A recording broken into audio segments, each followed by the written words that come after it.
Parliamentarians return to the House of Assembly today for the start of debate on the midterm budget. Good morning, everyone. I'm Kishla Adelaide, and welcome to Today in Parliament. The House of Assembly is back in session today for the start of the midterm budget debate. Prime Minister the Honourable Dr. Hubert Minnis previewed the government's execution of its programs and a look back at that during last week's sitting as he contributed to the proceeds of crime and financial action reporting bills. Let's listen in.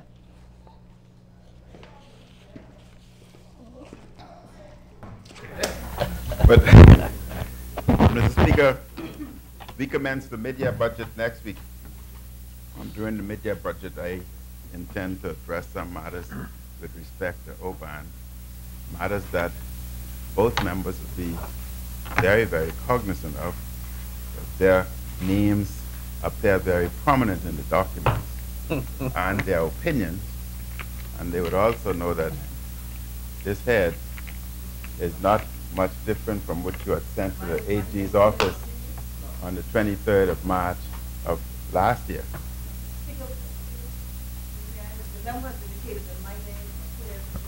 Mr. Speaker, I said that I will address those matters next week, and you will see what you had said.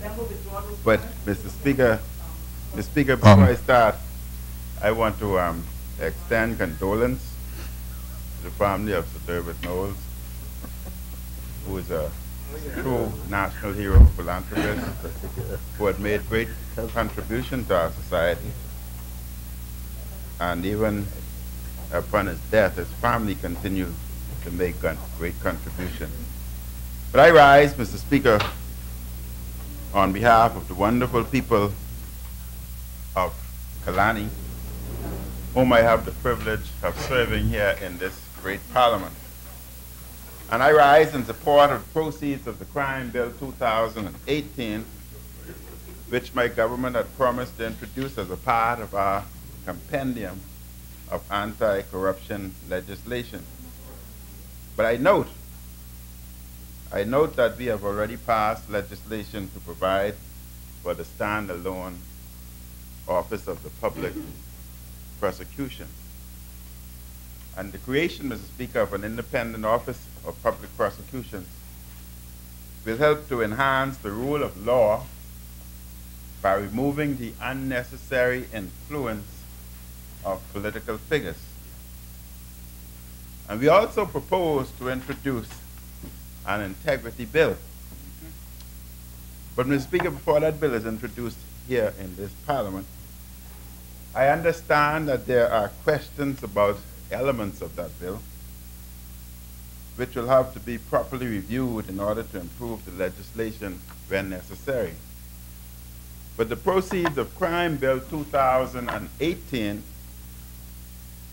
seeks to consolidate, strengthen, and modernize the provisions relating to prevention, prosecution, and cross-border cooperation of money laundering, terrorism financing, corruption, human trafficking, and proliferation of weapons of mass destruction. Mr. Speaker, I have traveled the length and breadth of this Bahamas. Tomorrow I travel to Exuma. And throughout my travels here in the Bahamas, the question is always asked, you know, it's amazing while in Haiti, I remembered, but the question is always asked, what are the three most pertinent issues that affects our country, Bahamas? And Mr. Speaker, I am saddened to say that number one is corruption, number two is corruption, and number three is corruption. Three most pertinent issues. This legislation has strong measures relating to the recovery of the proceeds and instrumentalities of crime, including providing for civil forfeiture of the proceeds of criminal conduct and illicit cash, and to introduce powers relating to unexplained wealth, investigative orders, the confiscated asset funds, and the confiscated assets committee. Mr. Speaker, it's not unusual that you drive about our island and you encounter much unexplained wealth, where individuals you know for a fact are paid $32,000, $33,000 per year. Have kids in private schools that may cost $4,000 or $5,000 per year. Drive Mercedes-Benz that you know may cost about $80,000. Has Lexus and big trucks, what do you call those? F-150 on $32,000. And the homes as well are $1.5 million. But yet, this is all done on $32,000. So one must explain and wonder, what are they doing that the rest of us are not? And this is a part of corruption, Mr. Speaker. And what this bill would allow us to do is to confiscate those ill-gained wealth and return it to the public where it belongs. Because, Mr. Speaker, corruption breeds poverty and income inequality. Monies that could have been used to lift individuals out of poverty, monies that could have been used for our health care system, monies could have been used for our educational system, our national security, and for social services, or for building homes for our populace. But through greed, individuals have diverted such money to enriching themselves. And if we as a nation want to continue to progress and move forward, then our first issue can no longer be corruption. Our second issue can no longer be corruption, nor our third issue, corruption. But we must deal with the problems that we face and try our best to eradicate poverty, increase our middle class, and uplift our people. This legislation, Mr. Speaker, is in keeping with international good practices in jurisdictions around the world. Because of various threats to national security, my government is committed to modernizing and reforming legislation that will help to combat these serious threats. We are devising a broad range of measures as a part of a modern anti-corruption regime. We are doing so in cooperation with other governments and international bodies. And our anti-corruption measures are intended to combat domestic corruption, as well as to prevent foreign individuals and organizations who seek to use the Bahamas for nefarious purposes. These threats, Mr. Speaker, include criminal gangs, drug traffickers, cyber threats, and other threats. And we must protect our borders, banking systems, and communication systems from criminal network by, among other measures, targeting the proceeds of crime. Even as the government seeks to target the nefarious acts of international and domestic criminals using various technologies, we are committed to addressing official corruption. Mr. Speaker, I wish to once again address the House on certain matters relating to corruption. Let me start by strongly rejecting the false equivalence or notion by some that there is no difference between the FNM and the PLP. There are clear differences, Mr. Speaker. There are clear differences, which some who should know better are conveniently forgetting. The massive corruption of the last 5 years was a shameful national disgrace. Yes.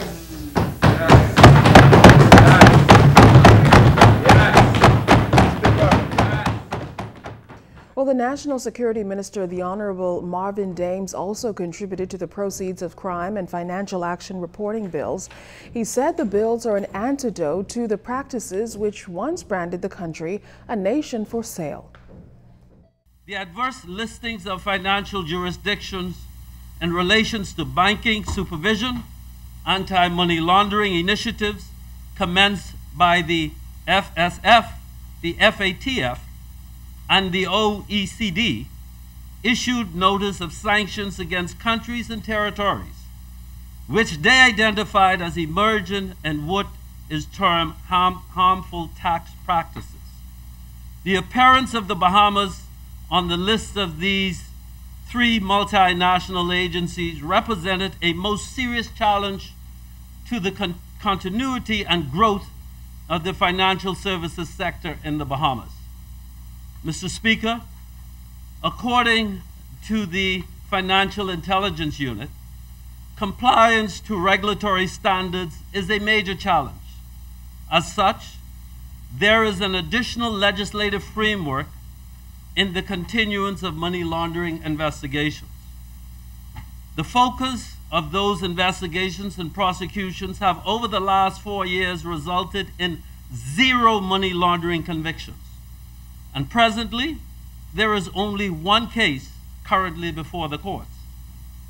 As a result, several preventive measures were undertaken to ensure the Bahamas' compliance to the new international standards and procedures. The Caribbean Financial Action Task Force, or CFATF, 2017 latest evaluation of anti-money laundering and counter-terrorism financing measures report outline the risk and general situation of the Bahamas. According to the report, the Bahamas is exposed to a wide range of money laundering and terrorist financing threats and vulnerabilities. Mr. Speaker, towards this end, this new bill seeks to toughen the legislation by eliminating vulnerabilities and loopholes and fortifying provisions that can combat identified risk. This Proceeds of Crime Bill 2018 has broadened the scope for fighting crime by encompassing the Tracing and Forfeiture of Proceeds and Drug Trafficking Act 1986 and the Proceeds of Crime Act 2000. The consolidation of these 3 bills rolled into one means a greater depth and a larger net to haul criminal activities. Mr. Speaker, for instance, both the Tracing and Forfeiture of Proceeds and Drug Trafficking Act 1986 and the Proceeds of Crime Act 2000, a subsidiary legislation, were created to exclusively handle all crimes dealing with the proceeds of drug trafficking alone. This bill, on the other hand, is more substantial, making provisions to cover all identified risks: money laundering, terrorism financing, terrorism, corruption, proliferation of weapons of mass destruction, human trafficking, virtual currency, digital representation of the value which can be digitally traded, and other factors that the minister by regulation may recommend. Mr. Speaker, further, this Proceeds of Crime Bill 2018 strengthens the previous legal framework through the establishment of a ministerial council and combats identified risk mentioned previously by stiffening penalties and introducing sanctions to hinder corruption. The Ministerial Council will have the responsibility of assessments as it relates to the effective implementation of Identified Risk Framework, or IRF, to eliminate identified risks. The Ministerial Council will be composed of the following: the Attorney General, the Minister of Finance, the Minister of Financial Services, the Minister of Foreign Affairs, the Minister of National Security, and a National Identified Risk Framework coordinator nominated by the Attorney General. Mr. Speaker, regarding penalties and sanctions, this bill sets out a fine not exceeding $500,000, an imprisonment of not more than 7 years on summary conviction for money laundering, failure to take the required disclosure, and tipping off. The previous act stipulated a fine of $100,000 or 5 years. Mr. Speaker, for far too long, many Bahamians, not just convicted, but some high-ranking officials and civil servants, their families and friends have demonstrated behavior that posited themselves above the law without any recourse for their corrupt practices. That is, until now. This Hubert Minnis-led government is a government of transparency and accountability, and is a government of all the people, not a government of family and friends and special interests. To this end, this Proceeds of Crime Bill 2018 introduces unexplained wealth orders as civil proceedings targeting politically exposed persons, that is, politicians, high-ranking government officials, and their families and friends and public office holders, convicted criminals at home and abroad, and those subject to the confiscation and forfeiture proceedings. Unexplained wealth orders may also be invoked for persons charged with bribery, extortion, or misconduct in public office, money laundering, embezzlement, fraud, falsifying accounts, drugs, firearms, human trafficking, and any identified risks.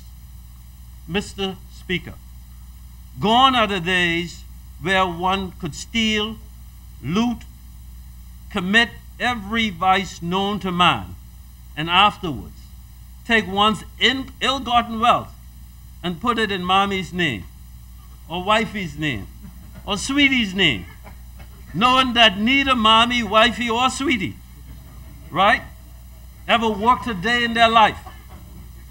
In an instant, these three beloved, unemployed women, who we love dearly, own luxury cars and become big property owners on every island in our archipelago.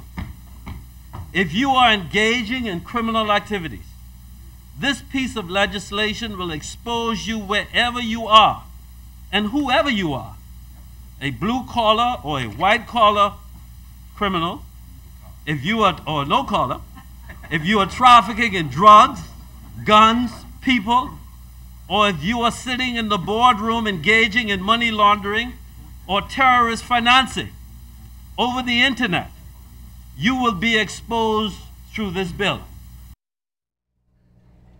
Well, the opposition leader, the Honorable Philip Brave Davis, told Parliament that he had some reservations about the bill and the hindrances they may present to business.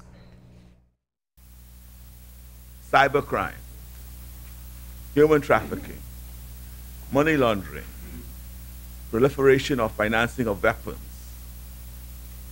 of mass destruction, terrorism or financing of terrorism or such other risks as may be prescribed in regulations by the minister. And so it's calling upon businesses, financial institutions, and I point out law firms, accounting firms, when you look at the wide definition of it, that it's really going to, by adding this risk-based approach to institutions such as the law firms, and this is not the Royal Bank of Canada, or it's not a major financial institution in the normal sense of the word, but it is even the car dealers may find themselves, where they're selling cars or dealing with, find themselves being caught by this. And so what I'm saying, Mr. Speaker, it is about whether we are overreaching and overregulating. When we look at where we are today, and the question is, was that broken to fix it in this way, or otherwise? Because, and which I will address later on. Which I will address later on, is the fact that we have to appreciate that we are not like some other jurisdiction, which may be contributing to those items for which we have to conform with. Our legal system may be completely different. We are not we are not supreme. Parliament, we are here, we as parliamentarians, we are not supreme. The laws we make are only good laws if they conform with our Constitution. Because the Constitution is supreme, and we are subordinate in the making of laws to that. We have to continue to remember that. And so very often, when we enter into these multilateral arrangements and agreements, we might find that we are constrained by our Constitution from being able to comply, unless we seek to amend our Constitution. I mean, a clear example of that, Mr. Speaker, is the attempt in respect to the gender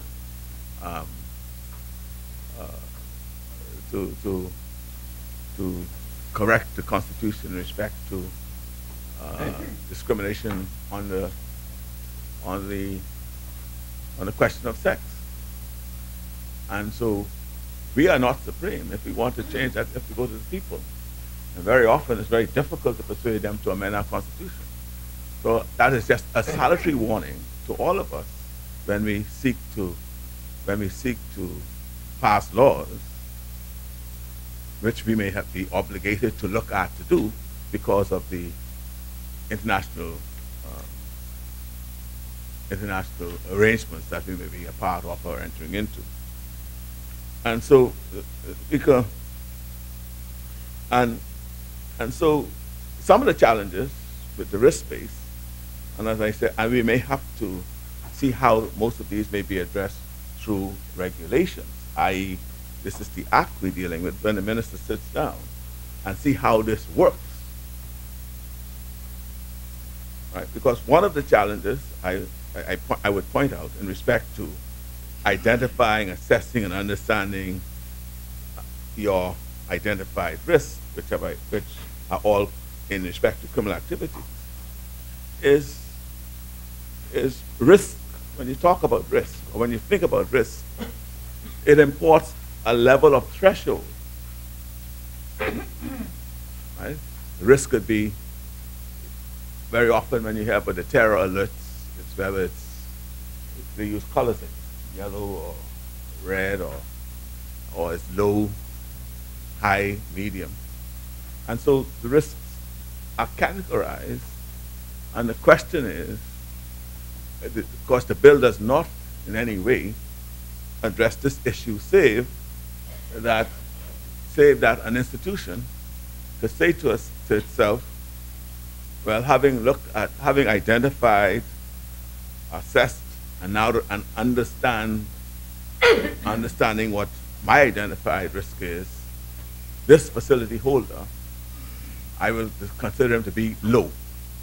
And so, again, it bears out the point I make, that risk carries its levels, and the only reference to any threshold in the bill is that found at section 7(4) of the bill, which speaks to where the risks identified are low. So whether it's high or is it medium. And so there's no real guidance given by the Act as to how one is to assess whether a risk is to be low, whether the risk is to be high. And therefore, the question would be, what test is to be applied? Is it on a set of objective facts or circumstance?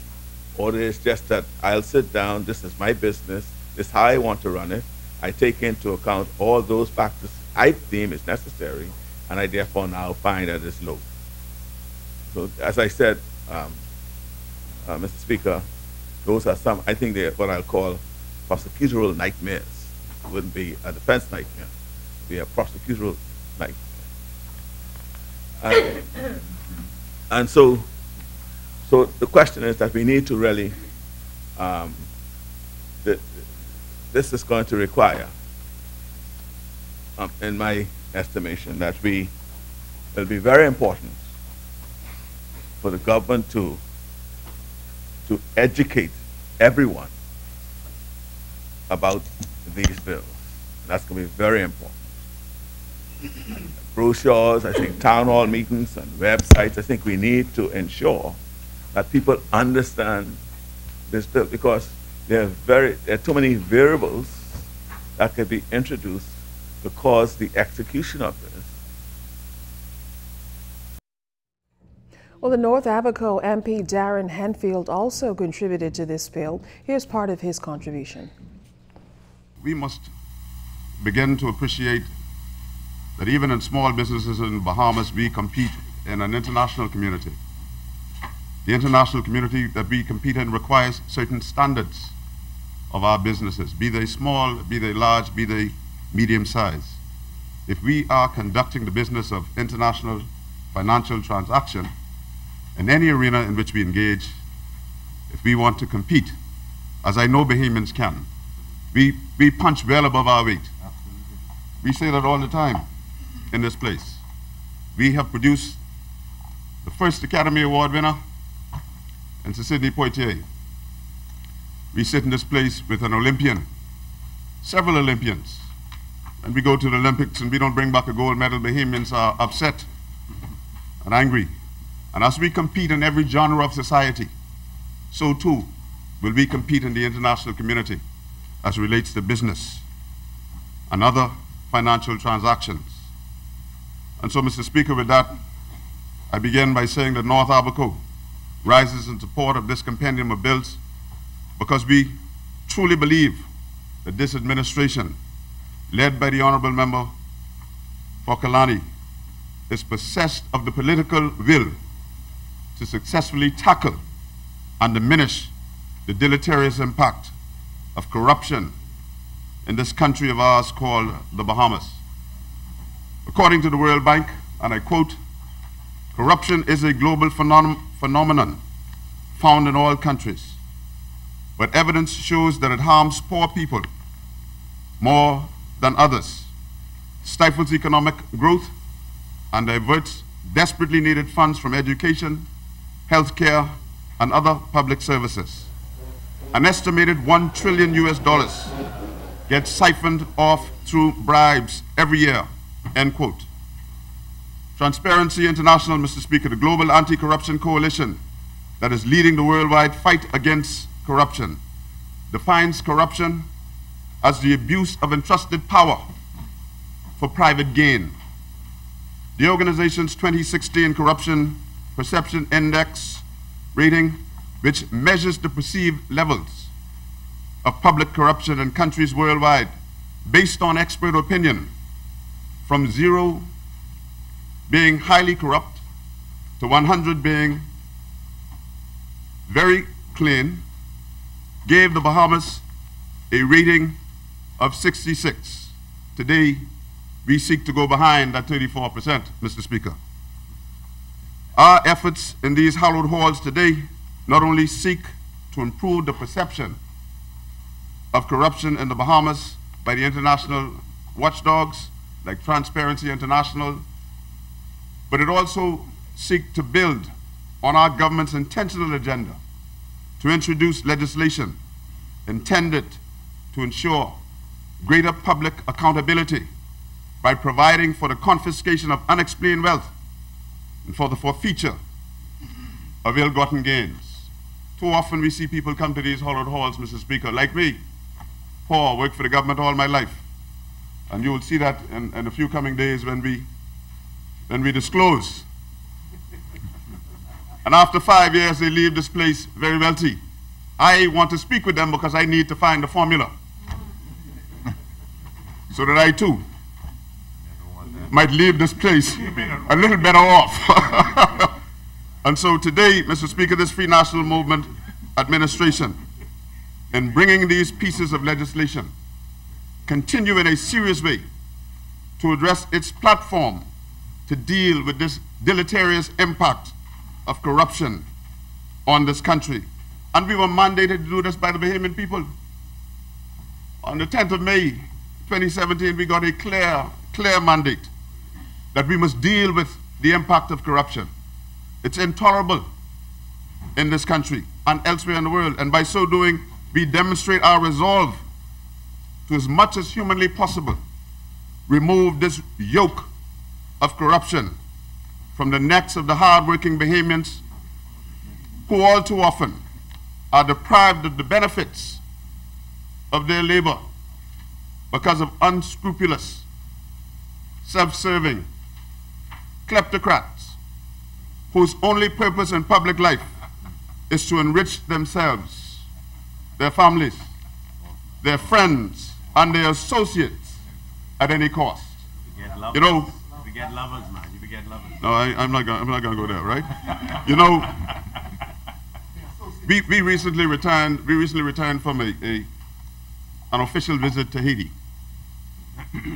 a country, as we know, historically plagued by kleptocratic governance.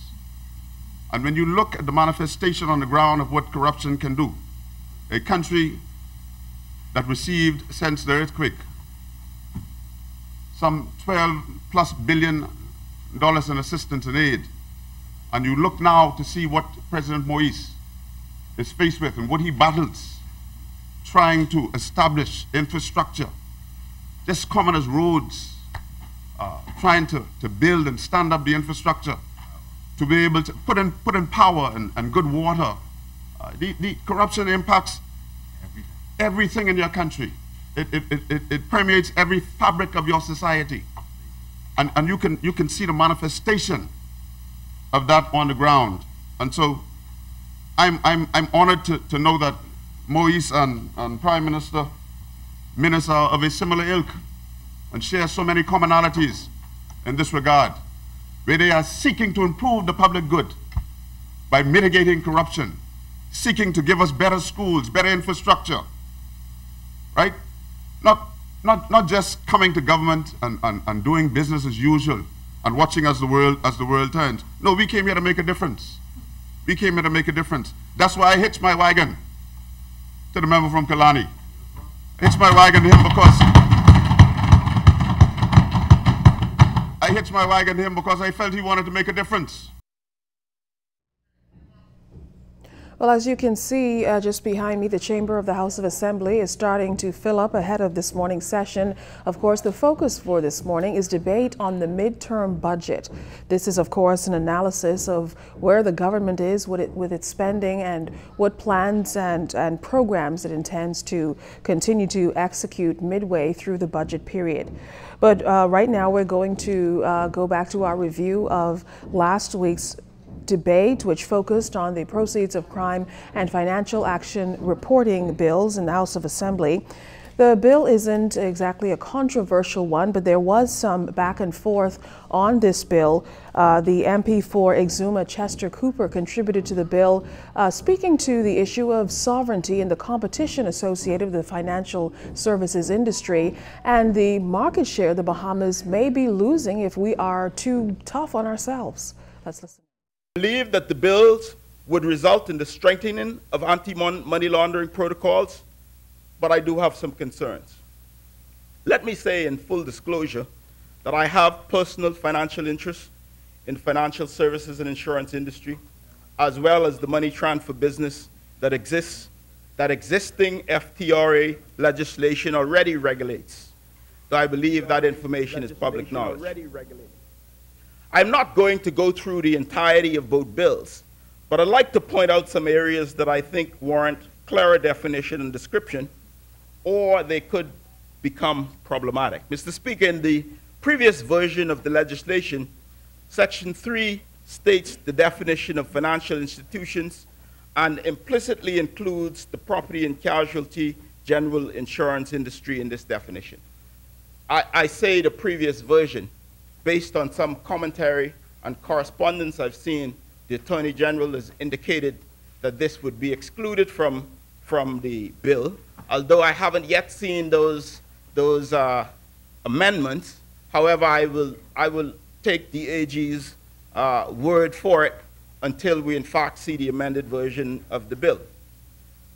In the meantime, though, I applaud the government for having the good measure to take this provision out, and for realizing it appears that it is absolutely essential for meaningful industry consultation when dealing with these wide-ranging pieces of legislation. Financial services providers are generally deeply committed to protecting the credibility and integrity of their industry. We must therefore not overregulate the sector as we arguably did in 2000. Industry knowledge is not easily duplicated. Politicians are not anointed as all-knowing upon their election or appointment to the Senate and Cabinet. I am happy that the Attorney General, who was previously adamant that he was leaving these references to general insurance in the definition, has now earnestly consulted and agreed to remove it. Again, I await to see the actual amendments. It is globally accepted that the insurance industry, in particular general insurance, property and casualty insurance, poses minimal risk of money laundering and terrorism financing to countries' economies. It was also of great concern, Mr. Speaker, that a simultaneous increase in administrative costs and premium rates would have made general insurance less affordable for Bahamians and legal residents. It is a relief, therefore, to the industry not to have additional burdensome hoops to jump through. So let's talk a little bit about other areas of the bill.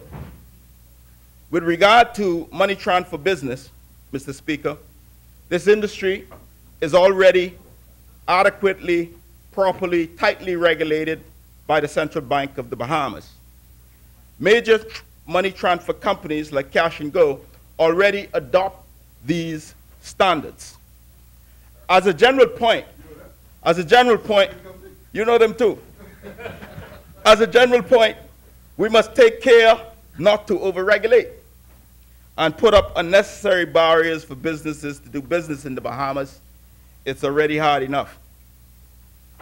We must not put up barriers to commerce that prohibit smooth functioning of business.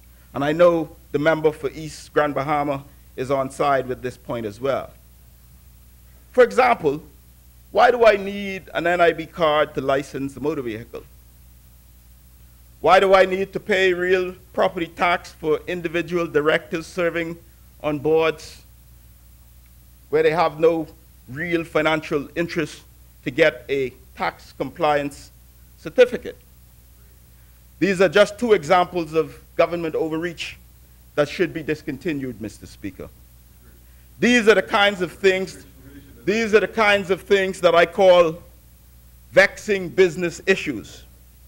My friend from Freetown often railed on these issues before his anointing to high office.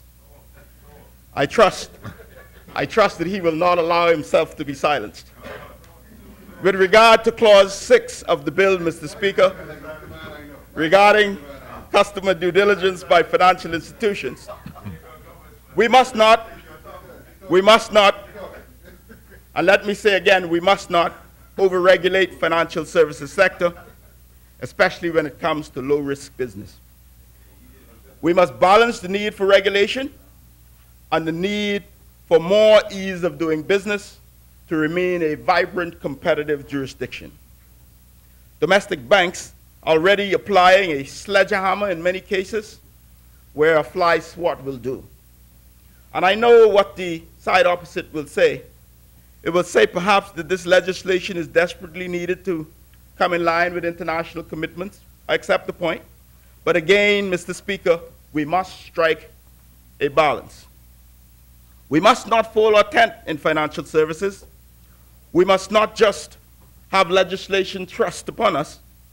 We must respect that we live in a global village with interconnected systems. However, we must assert our understanding of local context and realities with respect to the bigger global picture. If we react too harshly, we run the risk of starving to death an already diminished financial services sector. This Parliament, this government, must defend our sovereign turf and not accept what is sent to us hook, line, and sinker. If G20 countries like the US and Great Britain have standards that are acceptable to them, that are simpler than ours, surely they can't object if we are doing what they are doing. If it's good enough for them, how is it not good enough for us? So, Mr. Speaker, we have to be forward-looking. I support the legislation, but continued attacks on our sovereignty, continued attack on our industries ought to be expected. And the government must be prepared to speak up on behalf of small open economies, perhaps in unison with our CARICOM countries. Next, they will come after our foreign direct investment regimes and the tax concessions we offer. But we must defend our territory from the microscopic analysis and demonization of everything they deem to be a threat to their own practices that do not benefit us. I note in many of the discussions in relation to the IMF that the government appears to be adopting their suggestions as their government's policy. I will not consider this an appropriate step in my view. And Mr. Speaker, I listened intently to Nord Abaco, the Honorable Minister of Foreign Affairs, talk about corruption. But I want to point out that Transparency International ranked the Bahamas 28, I believe, of 177 countries in 2017. This was down from 71 in 2015 and down from number 66 in 2016. We're not perfect. We do have some issues, but we must not talk down our country, especially on the international stage. And I know the good member from North Abaco is a new age politician like me, so I trust that in the future, especially on the international stage, we will not be on our soapbox talking about corruption in the Bahamas, but we will be talking up the economy and the country of the Bahamas. Point of privilege. Being a member sales me directly, right?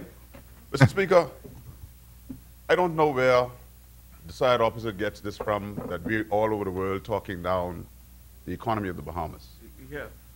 Or speaking to corruption in the Bahamas. But corruption is all across the world. It's internationally known. That's why these international agencies get up and they rate us. So there's no secret about what is going on in the Bahamas. The world knows what's going on in the Bahamas. There's no secret. What we're trying to do is be transparent and open in the way we approach governance in the Bahamas. That's all we're doing. And this idea that somehow, when we be honest and open and transparent about what's going on in the Bahamas, that it's talking down the Bahamas or it's discouraging international investment opportunities. I want that to be put to rest. That is not true. You're commended when you do it. Because international organizations want to know that they are coming to a country that to do business, where legislation is strong against corruption. That was MP for North Abaco Darren Henfield speaking to the issue of last week, the proceeds of crime and financial action reporting bills. The issue of this morning, the midterm budget. Traditionally, during this budget debate, which, as the name suggests, comes midway through the budget period, we hear from ministers of the government on how money has been spent in their respective ministries and what the plans are going forward. It's a practice which began under the administration of former Prime Minister, the Right Honorable Hubert Ingraham, and the current Prime Minister, the Honorable Dr. Hubert Minnis, previewed the midterm budget debate when he addressed Parliament last week. As we count down to the start of the session, any minute from now, we're going to go back to Dr. Minnis as he spoke about the budget and contributed to the financial action reporting bill. Ask Travis, he can say it. But, Mr. Speaker, we commence the mid-year budget next week. During the mid-year budget, I intend to address some matters with respect to OBAN, matters that both members will be very, very cognizant of. Their names appear very prominent in the documents and their opinions, and they would also know that this head is not much different from what you had sent to the AG's office on the 23rd of March of last year.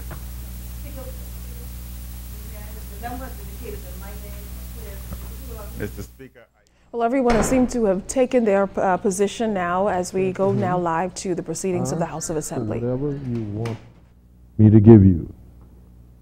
Solomon answered, God, you have shown great kindness to David my father, and have made me king in this place.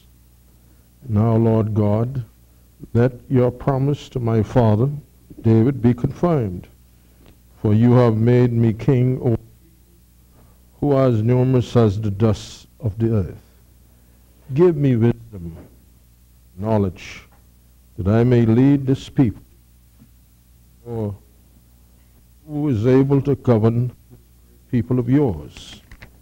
God said to Solomon, since this is your heart's desire, and you have not asked for wealth, riches, or honor, nor for the death of your enemies, and since you have not asked for a long life, but for wisdom and knowledge to govern my people, over whom I have made you king. Therefore, wisdom and knowledge will be given you, and I will also give you wealth, riches, and honor, such as no king who was before you ever had, and none after you will have. James 1:5-8. If any of you lacks wisdom, he should ask God, who gives generously to all without finding fault, and it will be given to him.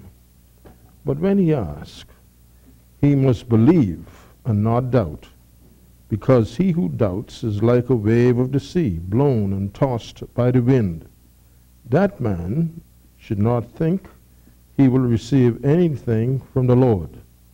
He is a double-minded man, unstable in all he does. In the third place, Proverbs 4:5-9. Get wisdom, get understanding. Do not forsake my words or swerve from them. Do not forsake wisdom, and she will protect you. Love her, and she will watch over you. Wisdom is supreme. Therefore, get wisdom. Though it cost you all you have, get understanding. Esteem her, and she will exalt you. Embrace her, and she will honor you. She will set a garland of grace on your head and present you with a crown of splendor. Mr. Speaker, Honorable Prime Minister Hubert Alexander Minnis, Honorable Members of Parliament, in his Proverbs of 31 chapters, I am recommending that you read and digest a chapter a day. If you're not doing so, shall we pray? May the strength of God pilot you. May the power of God preserve you. May the wisdom of God instruct you. May the way of God direct you. Finally, we pray, God grants the serenity to accept the things we cannot change, the courage to change the things we can, wisdom to know the difference. In Jesus' name. We now pray, Our Father, in heaven, be thy name, thy kingdom come, thy will be done, as in heaven. This day, our trespasses, as we forgive those, lead us not into temptation, yours from you, for thine is the kingdom, and the glory, forever and ever. Wonderful day.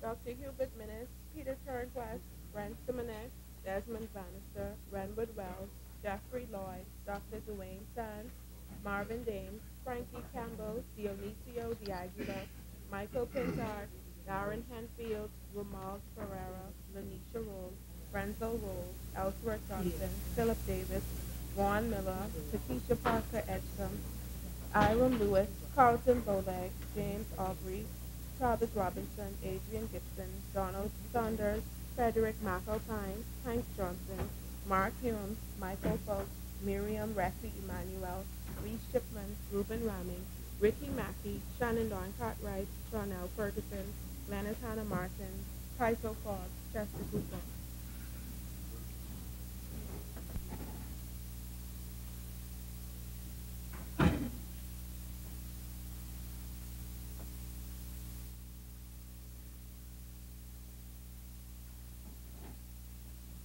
Good morning, honorable members.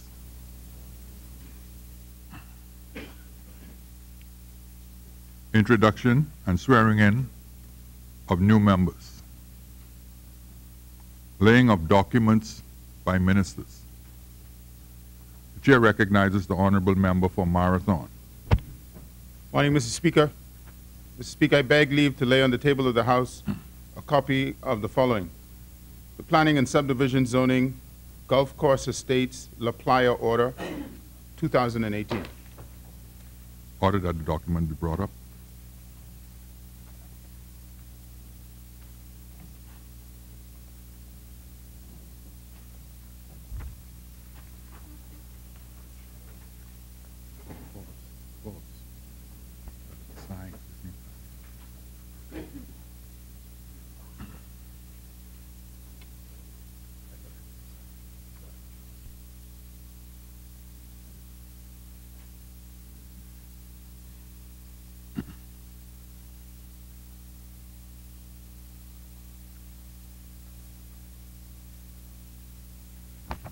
Order that the document to lie on the table.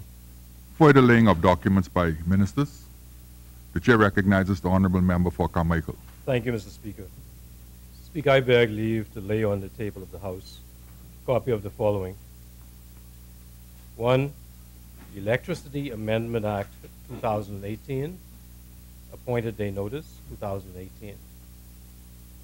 Secondly, sir, Electricity Rate Reduction Bond Amendment Act 2018, appointed day notice 2018. Order that the documents be brought up.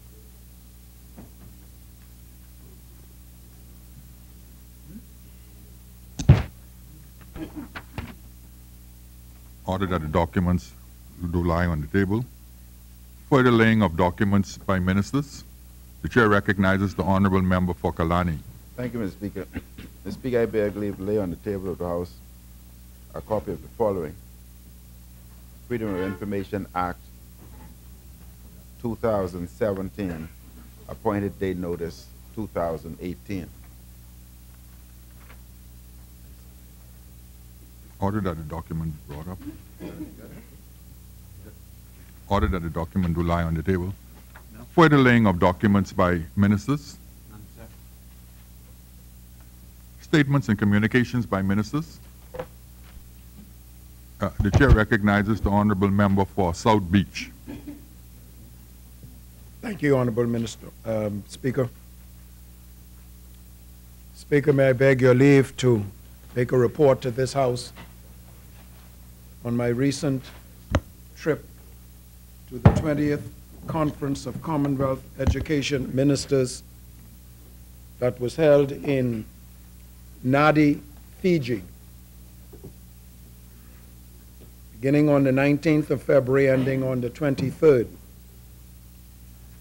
Mr. Speaker, this conference was the 20th such conference of Commonwealth Education Ministers, a conference which began in 1959, which is held every 3 years at a rotating Commonwealth country. The conference was under the theme, Sustainability and Resilience, Can Education Deliver? And it was hosted by the Honorable Minister Syed Qayyum, who is the Attorney General and the Minister of Education of Fiji, and also under the auspices of the Secretary General of the Commonwealth Secretariat, the Right Honorable Patricia Scotland, QC, EMG.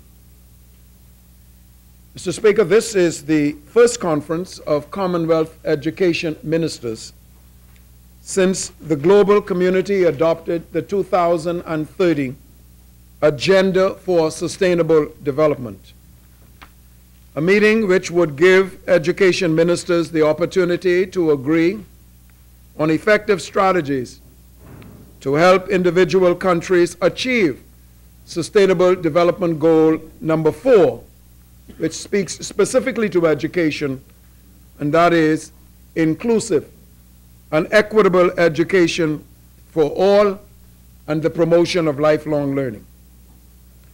It was an opportunity, as all 20 conferences, to share knowledge and good practices, as well as to collaborate with other groups attending, such groups known as the Integrated Partners Forum, which would have included union organizations, Commonwealth student representatives, higher education leaders, civil society organizations, and teacher groups. As I indicated, sir, the conference began in 1959.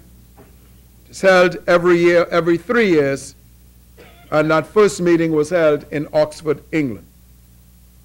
This conference is the second largest meeting organized by the Commonwealth Secretariat, and it is usually either in advance or immediately after the Commonwealth Heads of Government meeting, CHOGM. Again, as I said, Mr. Speaker, the theme for this year was Sustainability and Resilience. Can education deliver? And it had 3 sub-themes. Education for sustainable development, number 1. building resilience through education, and education governance and management. I wish to advise the Honorable House, Mr. Speaker, that this conference was held here in the Bahamas in June of 2015, the 19th CCEM. And at that time, the declaration called for several very important things which have, in a sense, changed, upgraded, evolved the character of CCEM, this Conference of Education Commonwealth Ministers. The Nassau Declaration called for a small states forum. As you would know, Mr. Speaker, of the many Commonwealth countries, there are a number of very large countries, like India, and many countries out of Africa, as well as Australia, United Kingdom. But there are smaller countries, such as the Bahamas and Fiji and St. Lucia and so on.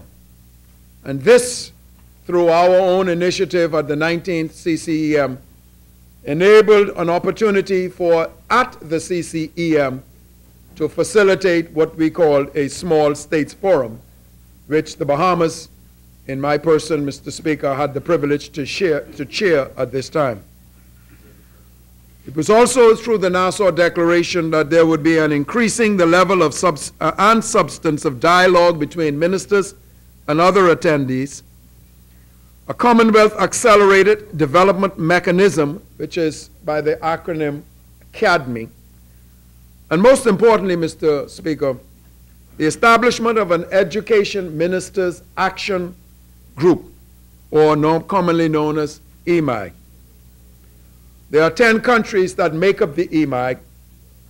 These countries represent the Commonwealth regions, 3 countries from Africa, 2 from Asia, 2 from the Caribbean, 1 from Europe, and 2 from the Pacific. The Bahamas and St. Lucia represents the Caribbean countries. Because we were the chair of the 19th EMAG, the 19th CCEM, Mr. Speaker, we then also assumed chairmanship of the EMAG, which succeeded that conference.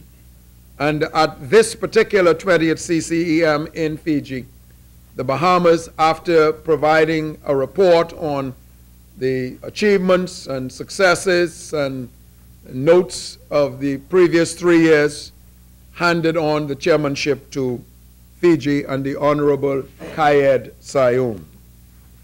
This EMAG is extremely important, Mr. Speaker, because it enables education ministers in this particular group to design and implement strategies to accomplish what is agreed at each conference. That agreement is confined to what is known as a declaration. In Fiji, Mr. Speaker, the Commonwealth ministers came to understanding and agreement and obligations which was known as the NADI Declaration. And there were several obligations among the 50, and I will not go through all of them this morning, that I would like to bring to the attention of the House of Assembly. It was re-emphasized, and ministers agreed, that high-quality teaching is a priority, and that member states should focus on how teachers and school leaders are trained, retrained, recruited, and motivated, and how the profession is governed. Ministers also agreed, Mr. Speaker, to strengthen education management systems so that they can be used to collect and to aggregate accurate, timely, and relevant data to assure quality and evaluate results against targets. And may I respectfully advise this Honorable House, Mr. Speaker, that that is one of the initiatives in particular, along with the making teaching priority, that this government is committed to pursue most aggressively. Further, ministers also agreed to promote the inclusion of education for sustainable development in the curriculum, with particular emphasis, sir, on technical and vocational education and training. Further, ministers committed to this process and curriculum known as early childhood education, noting the importance of providing all children with access to quality early childhood education, and recognize the need for the investment, considerable, copious investment in early learning, with a goal of providing universal pre-primary, or which would have been ordinarily known as preschool education. In technical and vocational education and training, Mr. Speaker, please forgive me, sir. Ministers noted the concern of the high rates of youth unemployment in rapidly changing job markets. The increased numbers of young people, including both those who have dropped out of school and school leavers, entering the labor market with little or no skills for employability or entrepreneurship in many Commonwealth member states. Ministers therefore noted that it would be crucial to bridge this, what sometimes has been regarded as a weak bridge, so that providers of TVET or vocational education and employers would be able to match the needs of the industry along with the design of respective particular curriculum. Mr. Speaker, finally, because the Bahamas served as the immediate past chair of the Commonwealth Education Ministers Conference, Bahamas has agreed to serve on the committee of the EMAG, Education Ministers Action Group, in support of the new chair, which is Commonwealth of the Republic of Fiji. I'm obliged, sir. Honorable member, are you tabling? Yes, I am. Order that the document be brought up.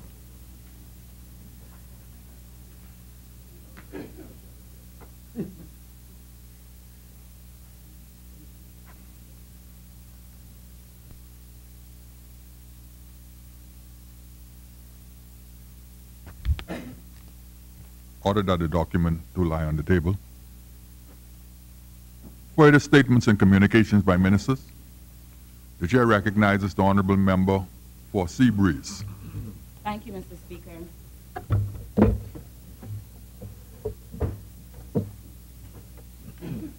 Mr. Speaker, the Bahamas joins countries around the world in observing International Women's Day 2018, which is celebrated every year on March 8th. The theme for this year is Challenges and Opportunities in Achieving Gender Equality and the Empowerment of Rural Women and Girls. Mr. Speaker, start again? Okay. Yes. Thank you. Mr. Speaker, the Bahamas joins countries around the world in observing International Women's Day, which is celebrated every year on March 8th. The theme for this year is Challenges and Opportunities in Achieving Gender Equality and the Empowerment of Rural Women and Girls. For the Bahamas, Mr. Speaker, this theme focuses on women and girls who live in the remote areas of our archipelago, namely the Family Islands. The theme encourages the society to recognize that rural women have particular needs and should be given opportunities for their empowerment. Over the years, Mr. Speaker, women living in rural communities have been challenged with limited weekly air and sea travel to and from these islands, as well as intra-island travel due to the long distances between communities. Limited or no access to banking services, devastating damages from natural disasters, and low employment opportunities only compound the plight of women in these communities. Mr. Speaker, despite these challenges, the women in these communities have been resilient and strong. Many of them have managed to eke out a livelihood through sheer grit and determination, using the natural resources around them to become skilled in straw craft, in farming, fishing, and making preservatives. As a result, they have been able to sustain their families and remain in their communities. Mr. Speaker, it is incumbent upon this and successive governments to provide opportunities for native business development and family island entrepreneurial success. The internet, information, technology, and communication have empowered women and girls in these remote communities. Educationally, students can access the same information as their fellow students in New Providence, thus putting them in contention for scholarships and awards. Women can connect with family and friends and establish online businesses which have been economically empowering. The public is invited, Mr. Speaker, to watch a special video documentary sponsored by the Department of Gender and Family Affairs, which will be aired tomorrow on ZNS at 8 p.m., showcasing the determination of women and girls in rural communities in the Bahamas. We encourage you to assist and support our women in strengthening their communities for the building of our families and indeed our country. Mr. Speaker, the Department of Gender is also hosting a Women's Empowerment Forum at 10 a.m. tomorrow, International Women's Day, at the Harry C. Moore Auditorium, University of the Bahamas. The session provides for a space for women and girls to voice their concerns and raise awareness to issues that affect their ability to grow and to be empowered. Mr. Speaker, I salute the women of the Family Islands and all women of the Bahamas and around the world as we celebrate International Women's Day 2018. On behalf, Mr. Speaker, of my Prime Minister, our cabinet colleagues, honorable members, particularly female parliamentarians, Ms. Chanel Ferguson, Ms. Miriam Emanuel, Ms. Pakeisha Parker Edgecombe, Mr. Speaker, and that of my senior, the Honorable Glenys Hannah Martin, and on my own behalf, may women continue in this country and around the world to advance forward, upward, onward, together. Happy International Women's Day.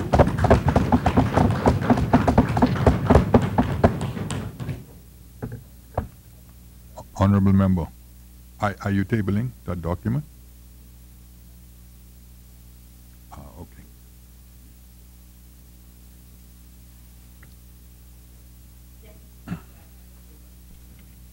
Thank you. Order that the document be brought up.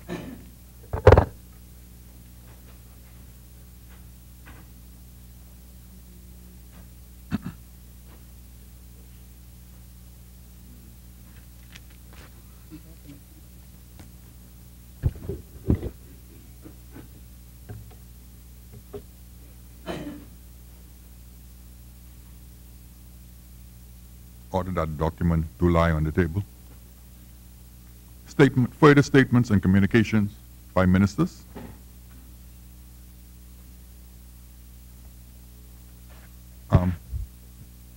Pardon? Just before we move to the order of the day, the honorable member for North Eleuthera has given the chair notice that he wished to address a matter of urgent concern within the North Eleuthera district and the island of Eleuthera as a whole. The chair recognizes the honorable member for North Eleuthera. Thank you, Mr. Speaker. I'm indeed privileged to stand in this place on behalf of the people of North Eleuthera to address a vexing situation that we are currently ensuring. Many of you are aware of the fluid situation as it relates to the glass window bridge. I'm sure you've seen numerous videos and messages as it relates to what has been occurring there as a result of the severe weather that has been taking place in that area. As of Sunday night, the glass window bridge was closed because of the severe weather that was affecting that area. In addition to that, there's a young man that has been missing as of Monday morning who hails from the state of Michigan. Efforts have been done to locate him. To this date, it has been to no avail. But more so than that, many of you are aware that the glass window bridge is an artery that allows for the flow of persons and material, because North Eleuthera is the breadbasket of Eleuthera. And I think the help that it extends far exceeds just North Eleuthera. You have persons hailing from all over the Bahamas that have come to North Eleuthera for gainful employment. And as such, the vital importance of that bridge is extremely important for the day-to-day operation of the area. After the bridge was being severely beaten by waves, we had requested from the Minister of Works, who quickly responded by dispatching the two top engineers from the Ministry of Works to do an assessment of the bridge. It was Mr. Robert Musas, who's the chief engineer, and Mr. David Cox, who's the Family Island engineer. They came to North Eleuthera on Tuesday morning, which was yesterday. They could not do a full assessment because the weather is still pretty much raging, and so a clear assessment was not able to be done. They are anticipated to come back on Friday morning, at which time we are hoping that a true assessment of the bridge and the surrounding areas that have been affected by the weather would be done. As a result of the closure of the bridge, persons started to migrate to the northern side by way of boats. That became a concern, and so what took place, I, along with the administrator, the chief counselor for North Eleuthera, the town committee chairperson for Gregory Town, we got together. We went in the vicinity of the bridge to do an assessment. We later dispatched the port officer to examine the boats that was transporting persons from Gregory Town area across the northern part of the bridge, for him to do an assessment of the vessels to ensure that they were seaworthy, and also that life vests would be on board the boats. We also ensured that those vessels would have been licensed in order to transport these persons to their various destinations. In addition to that, it was extremely difficult for the persons to load on board these boats because there were no docks in the area. With the agreement of all parties involved, a dock was constructed yesterday and should be completed by now to accommodate vessels for individuals to be able to load and offload carrying persons from the northern side of the bridge to the southern side. This took basically all day yesterday in order to get this done. However,